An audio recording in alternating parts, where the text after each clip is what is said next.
the Naconian. It goes up towards its stall. It's in. The red light goes on. Set, ready, racing. Smart Fox began pretty well from the inside. He fired out the Naconian from Orange Strudel, and they're going to settle in front from Pro Consent Fairview. Second last at the end of 200 there is Guestine, and back there a clear-cut last Tycoon Legend. By the 750, and the Naconian burned them off. Rolled to the top by 2 to Smart Fox. A length and a half to Fairview, who's over on the inside of Orange Strudel. And then 2.5 lengths Pro Consent, being followed by Tycoon Legend. And over on the inside is Guestine. 5 from the leader. They're starting to bunch up coming into the home corner. It's the Naconian who spotted the judge first at the 350 over Orange Strudel. Smart Fox can come between both of those if good enough, but the Naconian certainly has got a kick on him. At the 200, he had shaken off Orange Strudel. Tycoon Legend, Guestine. They're running on with 100 left to go. The Naconian kept going. Orange Strudel sticks to a task, but it's all the Naconian. The Naconian too good for Orange Strudel, and Guestine close up. Pro Consent fourth from Tycoon Legend. Smart Fox didn't do a lot really, and back there last of all. The same could be said about Fairview. The Naconian, good push here with Lakdar Romilly in the saddle. Once it was able to lead, it was certainly right in to winning calculations, and he fired it out. Didn't have a lot of work to do to head off Smart Fox.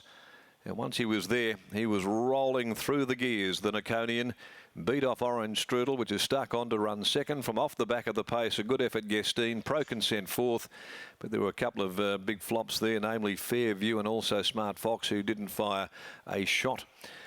The Naconian is by Naconi from Twilight Spy. That form a very good filly by Bletchley Park, owned by Nev, Carolyn Parnham, Bob Pearson, Sean Kenny, Paula Sullivan, M. Hackett, S. Baker and B. Bradshaw. And that's 5 victories now from 30 for the Naconian, and takes its actual prize money there up beyond $210,000. And a bit of West Speed as well along the way. Ridden by Lakdar Romilly, trained by Neville Parnham. Second home is Orange Strudel by Alfred Nobel from Strudel. For C. Chua, prepared by Paula Wagg and ridden by Renee Forrest. And Guestine, number 6, third home. A red-hot choice filly from Lassie and Felix and Shirley Piper. Jason Whiting, the rider for trainer Lulu Ciani. A length and a quarter and a long head. They were the margins. 58.27 they posted for the 1,000, and home in 34.29. So early on, we saw Champagne Diva lead and win the first. The Naconian led and win also here in race number 3. But, of course, between those, we saw Talladega come from off the pace and beat them in the second. Race number 4, the Mrs. Max Handicap over 1,200 metres. All clear to go in the next at 4:50 as we head down now into the yard. And let's go to Scotty Embry, who's down there amongst those connections of the winner, the Naconian. Thank you, Darren. First, let's talk about Lucky Romilly. Nifty, you've obviously had a fair bit to do with him since he's been over here. Yeah, he's been apprentice to me for, well, since he's been here, obviously. But he's learning as he's going, and he's turned into quite a competent rider. What do you think of him behind the scenes?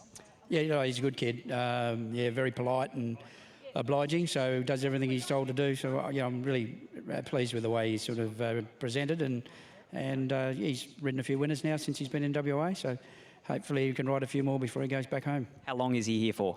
He's probably here for another maybe 2 months or less, just a bit less. But he's had a good run. You know, he's been picking up rides and doing his best on it. So yeah, hopefully he can kick home a few more and then have a good career in Mauritius when he gets back. And the Naconian's always been right around the mark, that Saturday, better than midweek type of quality. It's good to see him back in the winner's circle.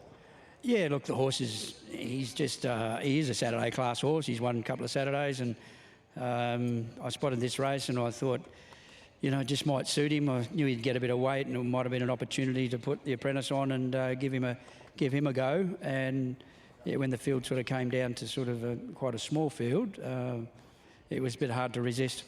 When you head back to a Saturday, will we see him at 1,000 or 1,200 again? Look, I think he's effective at both, but probably on a Saturday, I honestly think at 1,200 suits him better. He's able to sort of kick out and then usually control the situation. His last start I just completely ignore. He was absolutely driven insane with the horse outside him, and his previous run he got beat a nose, so yeah. quick word on your 2-year-old in the first race? I was really happy with her. She sat in the gates for quite a substantial amount of time while that horse was a bit difficult to load. But the other two were sitting out the back. God knows why. But she was first starter, and I don't think she appreciated being in there for so long. But she doesn't have a lot of gate speed anyway. But Chris was really impressed with her, and obviously she needs more ground than 1,000 metres. Congratulations, Neville. Thanks for your time. Good, thank you. There's Neville Parnham. We might grab a word with Lakhdar Rumley here after the win of the Nakoni. And Lucky, how good is that? Oh, it's good for winning for my boss. What to talk us through the run? Were you always keen to find the front? Yeah, try to cross and try to settle the pace and sprint. How much longer are you in Australia for? Or maybe 1 more month. What's Neville like as a boss? Good boss. Congratulations, Lucky, well done. Thank you very much. There's Lakhdar Rumley, and he probably didn't have much of a choice but to say a great boss there with Neville Parnham standing right behind him. 1, 8, 6 and 3 here. The Nakonian leads all the way in the C Corp Handicap Race 3 here at Ascot.